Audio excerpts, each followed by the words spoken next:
είναι όταν αγαπάμε έναν άνθρωπο ή ένα ζωάκι που το αγκαλιάζουμε. Πρέπει να δίνουμε αγάπη στη μαμά και στο μπαμπά. Αγάπη που πηγαίνουν το πάρκο με το μαμά και το μπαμπά και με το τηλέφωνο. Σ' αγαπάω. Η αγάπη είναι για το να αγαπάμε τη μαμά και την μπαμπά και τη αφό μου. Όταν αγκαλιαζόμαστε ο ένας τον άλλον, μια γυναίκα και ένας άντρας. Όταν έχουμε πάρα φίλους.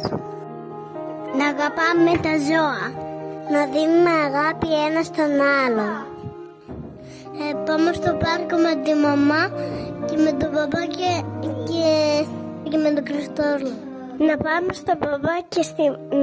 με τον μπαμπά και τη μαμά σε ένα πάρκο και να αγκαλιαζόμαστε.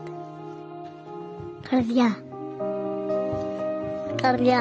Είναι να πηγαίνουμε βόλτα μαζί με τον μπαμπά και μαζί με τη μαμά και να βγούμε οι φίλοι μας και ο φίλο μας και να παίζουμε. Αν κάνουμε αγκαλιά.